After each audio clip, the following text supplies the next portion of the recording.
Muy bien, muchísimas gracias. En el marco de este evento, la conferencia inaugural se encuentra a cargo del profesor Ricardo Sánchez Lara, académico de la Universidad Católica Silva Enríquez de Chile, con el título Lectura literaria escolar, configuraciones críticas de su ser interseccional. En cuanto a su presentación, diremos que es chileno, profesor de lengua y literatura en esta universidad, licenciado en educación, magíster en educación y doctorante también en educación. Se desempeña como académico investigador en la Universidad Católica Silva Enríquez, donde es parte del Centro de Investigación para la Transformación Socioeducativa. Sus trabajos giran en torno a la didáctica de la lengua y la literatura, así como la justicia educativa, destacando entre su producción reciente múltiples publicaciones de difusión científica, participaciones en encuentros de divulgación académica y trabajos en el campo literario. Cuando quiera, profesor, les recuerdo a los asistentes que pueden formular sus preguntas a través del chat y luego, después de las 3 conferencias, haremos una selección para que los ponentes puedan responder. Muchísimas gracias. Muchas gracias, Enrique. Voy a compartir pantalla para poder... pídeme un segundito.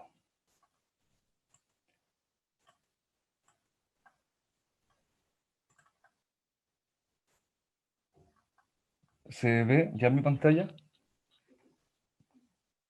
Sí, la Sí, vemos profesor. perfectamente. Muchas gracias, muchas gracias. Pues bien, bienvenidos a todos, a todas. Muchísimas gracias por estar acá. Para inaugurar esta actividad me interesa muchísimo proponer una reflexión en torno de un objeto muy particular, que es la lectura literaria escolar. Y a propósito de la lectura literaria escolar, examinar críticamente cuáles son las configuraciones, los entramados políticos, teóricos, epistémicos, que se intersectan, que se cruzan en aquello que a veces naturalizamos como un fenómeno de lectura, aquello que ocurre en contextos escolares. Y en esa interrogante me interesa muchísimo preguntarnos por qué ocurre y cómo ocurre el acto de justicia, ¿no? Para iniciar, me interesa muchísimo hacer un ejercicio de interpelación hacia ustedes, hacia los participantes de esta actividad.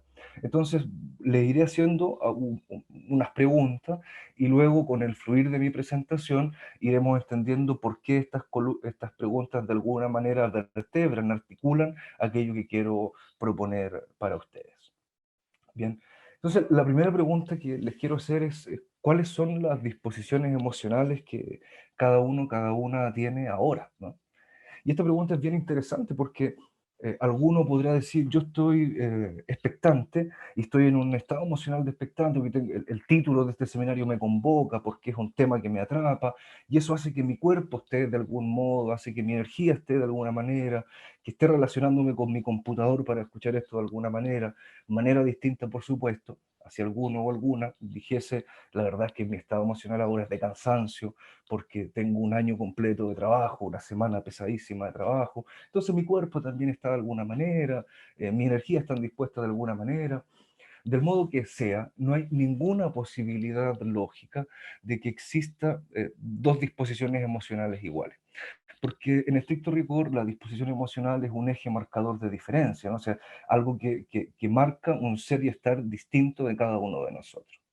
Pues bien, pero saltémonos a otra pregunta. Si yo les digo ahora con qué historias llegamos a esta jornada, alguno o alguna podrá decir, mira, yo soy profesora de lengua, literatura en la escuela, entonces cuando llego a este seminario, veo el título, o cuando estoy enfrentado a una presentación que habla de la lectura literaria escolar, indefectiblemente pienso en mis propias experiencias, indefectiblemente me acuerdo de las anécdotas que tengo con mis estudiantes, o a lo mejor no tengo ninguna historia y llego con otra cantidad de historias porque conozco a algún ponente, conozco a alguno de los expositores, las expositorias, tengo mucho interés por escucharle hoy día. Entonces, si se dan cuenta, nuestra propia historia, de nuevo, es un eje diferenciador y no hay ninguna posibilidad de que haya dos historias iguales entre los que estamos participando en esta jornada, ¿no?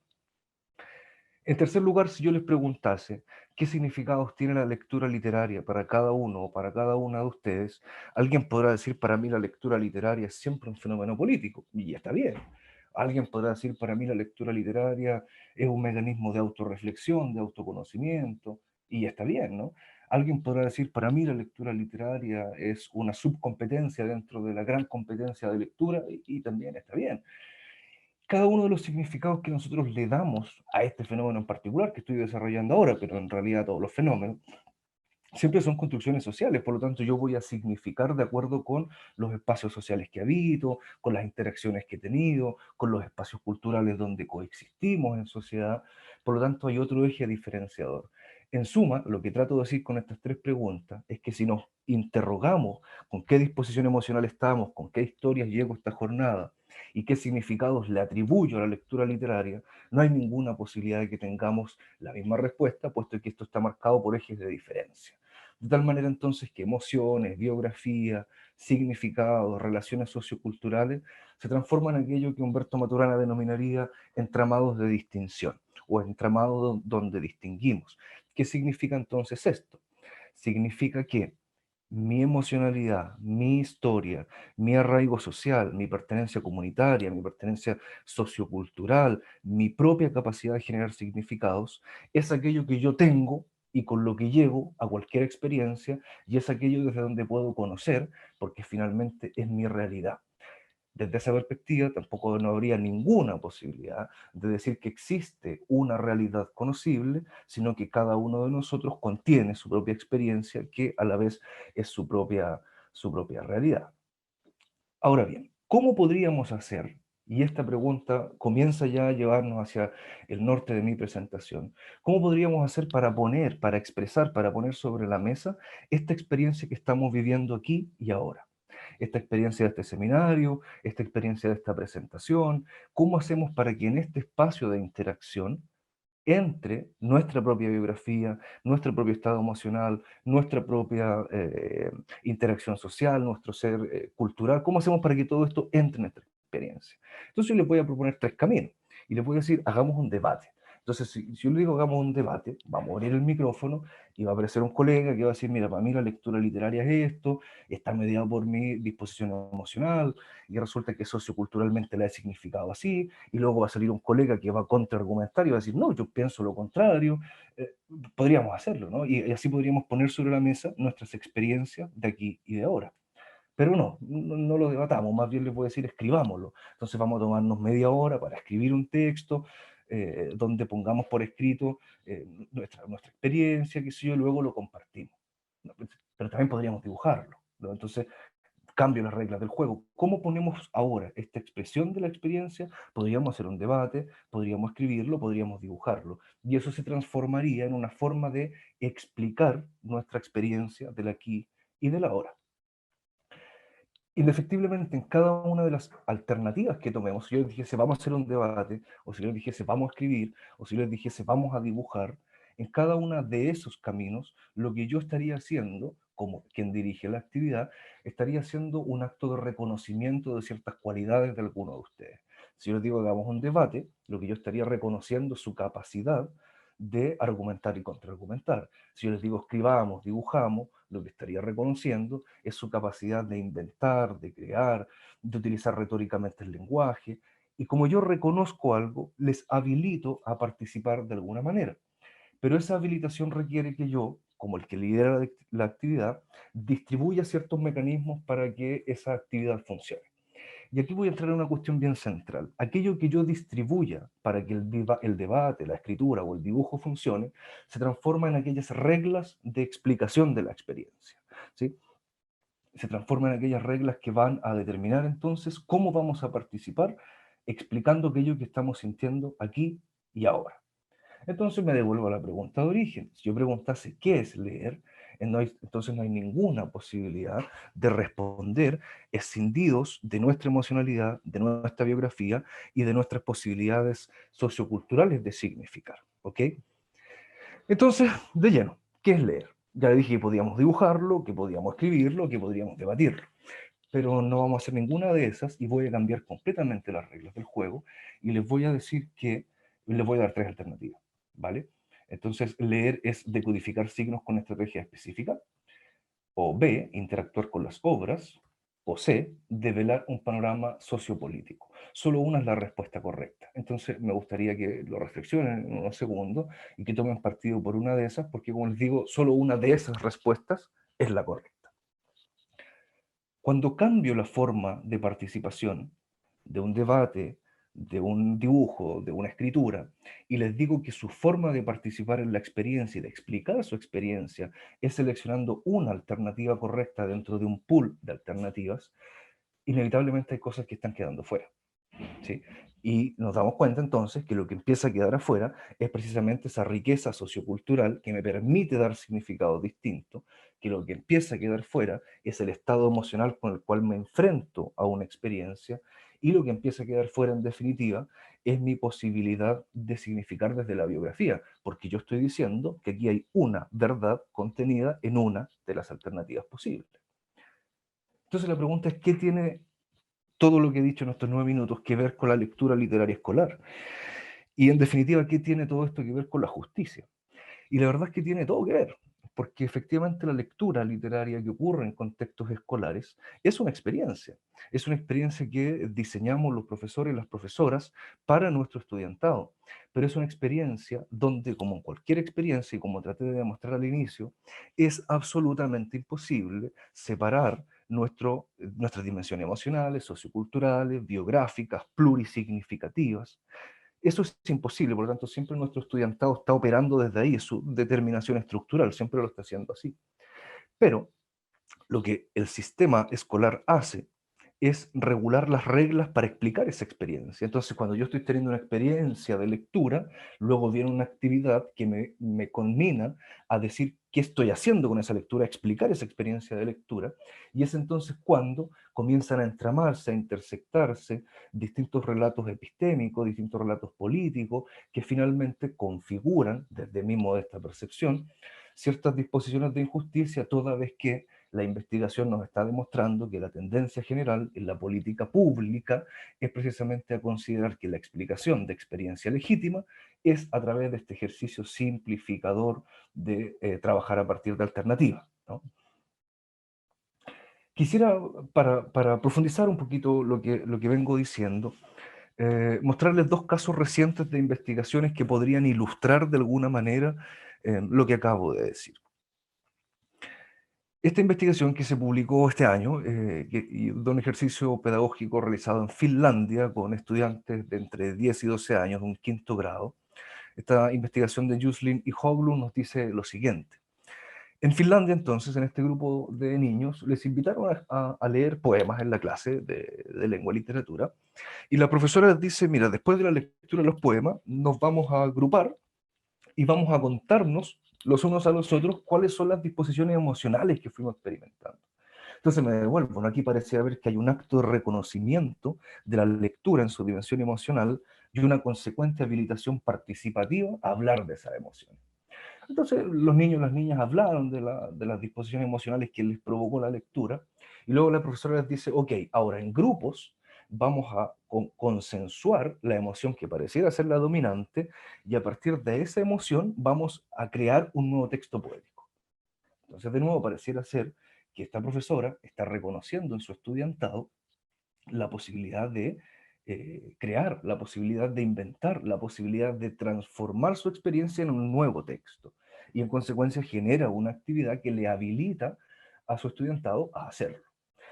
Entonces los niños y las niñas crearon el texto, y una vez creado el texto, la profesora dice, muy bien, ahora vamos a mostrarnos los textos creados, pero no los vamos a mostrar como textos, sino que vamos a transformar esa escritura en un baile, en una danza, y nos vamos a mostrar esta creación a partir del ejercicio estético transformado, ya no como texto, sino como danza. Todo un desafío, por cierto.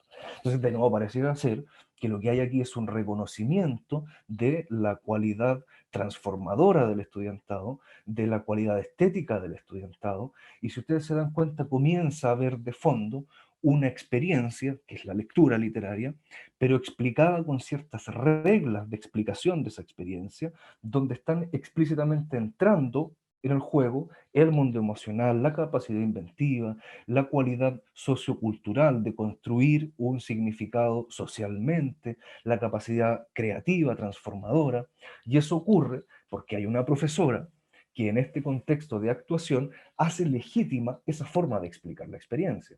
Pero la hace legítima no porque ella simplemente así lo desee, lo hace legítima porque precisamente el discurso educativo finlandés respecto de la lectura es un discurso que entiende que es imposible dejar afuera la experiencia.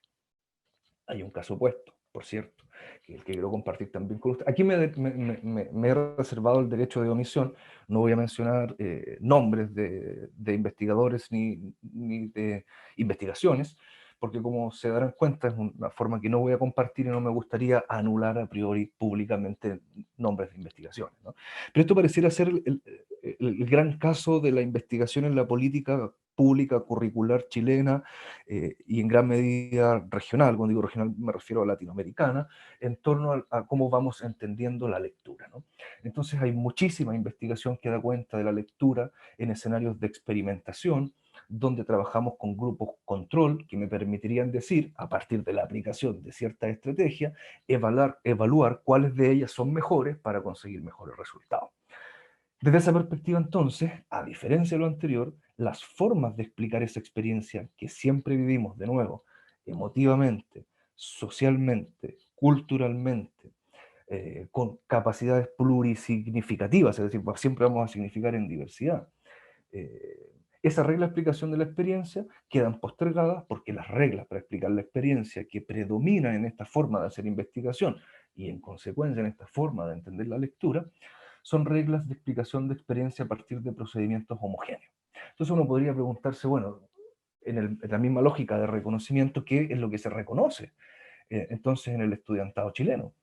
Y lo que se reconoce entonces es solo una capacidad competencial, pero como todo reconocimiento también hay una negación, estoy negando en ese reconocimiento y en esa participación didáctica las otras cualidades descritas, por ejemplo, en la investigación finlandesa. ¿Qué es lo que nos va a permitir esta lógica, esta concepción que es política, que es epistémica también, de cómo entendemos la lectura?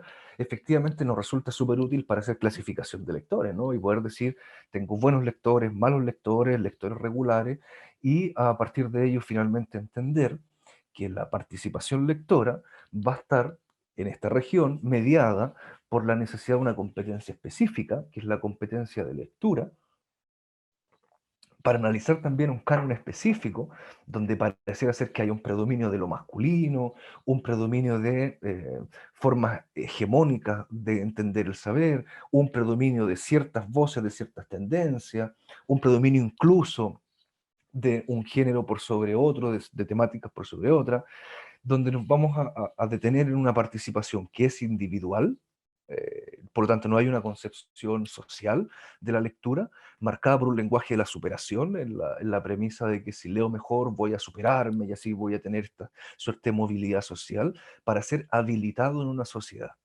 Y estas reglas de explicación de experiencia funcionan naturalmente porque en este escenario hay profesores y profesoras que hacen legítima esta explicación de experiencia aun cuando no se quiera, porque la misma estructura discursiva, política y epistémica de la lectura en nuestro país opera legitimando esta forma de acercarse a la lectura, ¿no? Forma que, por cierto, va postergando otras formas de saber. ¿Sí? Desde esta perspectiva, el problema de la lectura es también un problema intercultural, eh, va postergando formas subalternizadas de construir significado, y desde esta perspectiva la lectura es inmediatamente un problema de decolonialidad, ¿no? Y en consecuencia también va postergando todos esos saberes que están contenidos en la experiencia, ¿no? Y por ello entonces la lectura es fundamentalmente un problema de aquello que muchos autores y autoras han denominado cierta violencia epistémica. ¿Por qué esto ocurre? Yo lo decía al inicio de mi presentación. Esto ocurre porque, en rigor, los distintos enfoques teóricos que hay para la comprensión de la lectura comienzan a intersectar, comienzan a entramar y, en consecuencia, a informar los diseños didácticos distintas posturas que son epistémicas y que son políticas, más o menos indefectible la relación. Me gustaría dar cuenta de tres, que son las tres que históricamente han representado los principales enfoques de lectura y que son los tres que están presentes de alguna u otra forma coexistiendo incluso en la política pública de lectura. El primer enfoque de lectura, que es el enfoque denominado lingüístico, se instala en la premisa de que los significados están en los textos, de que los significados están contenidos en aquellos discursos textuales. Cuando yo pienso eso, si ustedes se dan cuenta un poco, la gráfica también lo demuestra, estoy presuponiendo que textos y lectores operan en una relación de independencia. Cuando digo que operan en una relación de independencia, quiere decir que, desde esta perspectiva, daría exactamente lo mismo cuáles son nuestros ejes de diferencia, tal como marcaba al inicio, los ejes que son biológicos, que son culturales, que son sociales, que son emocionales, que son políticos, pero nuestro múltiple eje de diferencia. Daría lo mismo los ejes de diferencia que tengamos, porque el significado está en el texto. Como el significado está en el texto, y es un significado, lo que yo debería hacer desde esta lógica es entregar las herramientas para que mi lector, mi lectora, vaya y llegue de manera independiente al significado. Un enfoque posterior que lo supera, que es el enfoque psicolingüístico, va a decir, ¿sabes qué? Aquí hay un error de base, y que es un error epistémico entre cómo entendemos el observador, la observación y la forma de construir conocimiento.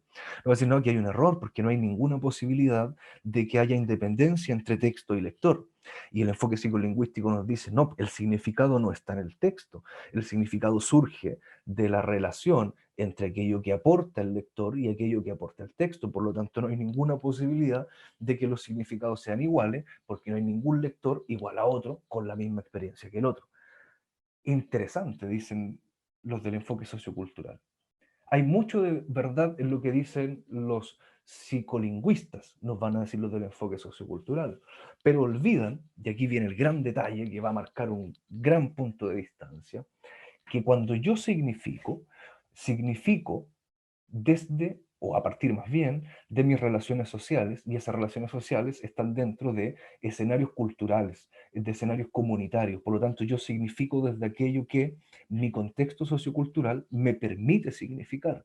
Por lo tanto, cuando yo genero un ejercicio de lectura, estoy significando desde un lugar de enunciación, desde un lugar de construcción de significado, que es diverso, no solo porque yo lo soy, biológicamente, sino además porque pertenece a esta riqueza de multiplicidades socioculturales.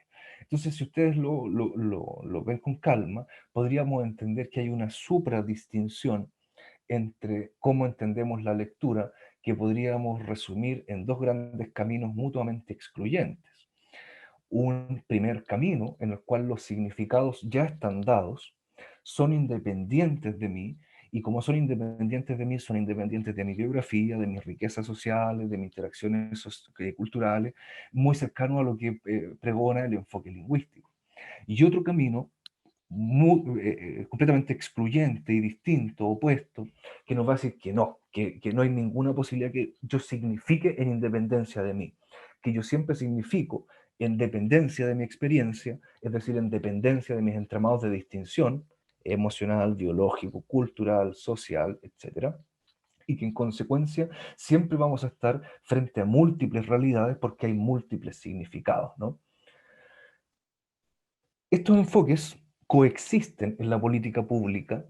Solo por mencionar un caso, por ejemplo, la base curricular de lengua y literatura dice textualmente que la lectura es entendida socioculturalmente. No obstante, muchos ejercicios formativos, sobre todo los contenidos de los libros de texto, están armados, diseñados didácticamente desde enfoques psicolingüísticos, pero la medición de lectura, ya sea CIMSE o PSU, se construye a partir de un enfoque lingüístico. Entonces, en esta coexistencia es más o menos previsible que existe también un estado como de deformación, de convergencia, de duda, de incertidumbre en aquellos que somos responsables del ejercicio didáctico de la lectura literaria en los contextos escolares. En los tres caminos, que son formas distintas de entender al observador, a la observación y al conocimiento, hay formas distintas de explicar la experiencia. En este enfoque, bastará explicar la experiencia con los procedimientos estandarizados que me permitan llegar a ese resultado, dejando fuera estas riquezas, excluyendo estas riquezas socioculturales. En la psicolingüística, entonces, tendrá que ver con la interacción, y en lo social deberé validar necesariamente la construcción social del significado, de los significados. Para que esa explicación sea legítima, entonces, como decía al inicio de mi presentación, siempre necesito de un otro, de una otra, que haga válida esa explicación, y ahí es entonces cuando el profesorado cumple un rol central. Pero ese profesorado no cumple un rol central per se, porque es parte de una superestructura donde también necesita que las declaraciones curriculares, las políticas públicas, las políticas de Estado, sean consistentes de acuerdo con cuál es el camino que estamos siguiendo, ¿no? Pareciera ser evidente, tristemente, que en términos globales, discursivos, didácticos, metodológicos y evaluativos, el camino por el cual nos hemos inclinado en buena parte de la región latinoamericana tiene que ver con este camino donde se excluye toda esta riqueza sociocultural. Esto me lleva ya para ir casi finalizando mi presentación a, a hacer ciertas distinciones, ¿no? Porque yo me preguntaba en el título, bueno, ¿y qué pasa en este contexto con la justicia? Y yo he propuesto un cuadro para compartir con ustedes, una tabla que es siempre parcial, una tabla que siempre está por completarse, una tabla que no necesariamente está acabada, ¿no? Donde distingo dos caminos a propósito de las perspectivas antes exploradas. Un camino de simplificación de la lectura literaria escolar y un camino de complejización de la lectura literaria escolar. Aquí de fondo naturalmente suena el paradigma de la complejidad de Edgar Morin y efectivamente hay cierta construcción teórica desde allí. En la simplificación lo que conseguimos es una disposición de injusticia simbólica, en consecuencia una reproducción de una serie eh, eh, bastante compleja y lata de mecanismos de injusticia. Y en la complejización lo que tenemos por defecto son mecanismos para complejizar y para avanzar hacia un contexto de justicia educativa, ¿no? En el primer camino de la simplificación, lo que hay es una permanente desestimación de las intersecciones políticas y epistémicas, donde se presupondría entonces que la lectura es un fenómeno neutral, un fenómeno sin sesgo ideológico, sin marca ideológica, y por lo tanto no cuestionamos nada.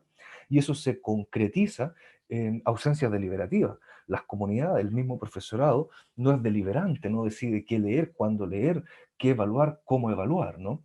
Avanzar hacia la complejización de este escenario implica naturalmente hacer una comprensión crítica de las intersecciones políticas y epistémicas, pero fundamentalmente concretándolas con comunidades que deliberen, con comunidades que aquí cobran mucha relevancia, los proyectos educativos de centro, los departamentos de colegiados, los grupos de profesores, de profesoras, que puedan tomar ciertas decisiones, hacer ciertos cambios. Si tengo 9 horas de la asignatura en la escuela, podré diseñar en alguna fracción de ese tiempo algún espacio para hacer otra regla de explicación de experiencia, ¿no? Lo que yo denomino un cronotopos curricular, buscar cuál es el mejor tiempo y el mejor espacio para hacer un ejercicio donde efectivamente esté recuperando esta experiencia compleja. Un segundo eje, naturalmente, en la simplificación tiene que ver con un reconocimiento competencial como zona de contacto lector, donde las participaciones son parciales, fundamentalmente asociadas a la comprensión de lectura, desde un enfoque lingüístico psicolingüístico. Con esto no quiero decir que la comprensión de lectura sea mala per se, todo lo contrario, yo considero que naturalmente es elemental tenerla. No obstante, no es el único mecanismo de acercamiento a la lectura, mucho menos a la lectura literaria, porque por defecto se debiese avanzar hacia el reconocimiento de la multiplicidad de zonas de contacto lector desde este enfoque sociocultural con participaciones que tiendan a la complejidad. Por ejemplo, participaciones inventivas, plurisignificativas, emocionales, reflexivas, autorreflexivas, críticas, ¿no? Para ello, naturalmente, en la complejización habrán de distribuirse recursos y capacidades para explicar la experiencia como acto independiente, perdón, como acto dependiente, es decir, siempre entendida en absoluta relación con los contextos de pertenencia, con las comunidades de adscripción, con las posibilidades sociales de significación. Y en suma esto significará entonces entender que la heterogeneidad es la premisa legítima y a partir de ahí el ejercicio didáctico no puede ser otro distinto al de la inclusión biográfica para el ejercicio de la lectura. En estos 2 minutos y algo que me queda, me gustaría devolverme al inicio de esta presentación. Hace media hora yo les pregunté cuáles eran sus disposiciones emocionales del aquí y del ahora. También les pregunté con qué historias llegaban a esta presentación y qué significados le atribuían a la lectura literaria. media hora después es probable que la disposición emocional haya cambiado, porque si algo de lo que dije le provocó algo, probablemente el cuerpo se modificó en su actitud. Se llevan, estando o no de acuerdo con mis posturas, una nueva historia de esta presentación y naturalmente, estando o no de acuerdo con lo que he planteado, hay nuevas posibilidades para significar la lectura literaria. Lo que nos está demostrando esto entonces es que los entramados de distinción, que son únicos, que siempre son ejes diferenciadores, son también dinámicos y que van cambiando de acuerdo a las experiencias, porque como dicen múltiples investigaciones, la experiencia es la única forma de aprendizaje. Entonces estos entramados nos llevan a tener ahora, en este instante, a todos los participantes, un nuevo entramado de distinción. La pregunta es, ¿y qué hacemos con esta experiencia de ahora? Mi invitación, siempre modesta, es a reflexionar desde nuestros lugares de enunciación cómo nos desplazamos, cómo hacemos para, desde el espacio que ocupe, en la investigación, en la docencia, en la biblioteca, en el espacio que ocupe, cómo hacemos para desplazarnos desde el estado de simplificación hasta el estado de complejización para la justicia, entendiendo que siempre, sin excepción alguna, para que una experiencia explicada sea legítima, necesito de alguien que la legitime. Y si ese alguien no hace una reflexión desde el lugar de enunciación que utiliza, probablemente reproduciremos las injusticias en la reproducción de la concepción acrítica de la lectura. Ofrezco mis disculpas si algo de lo que dije no fue suficientemente claro. Eh, si así fuera, ahí está mi correo electrónico. Les invito a seguir esta interacción. Podemos conversar, compartir ideas, por cierto. De lo que no me arrepiento y no pido disculpas si así fuera, es si es que algo de lo que dije remeció o sacudió o hizo algo con nuestras formas de entender la lectura literaria escolar. Muchísimas gracias.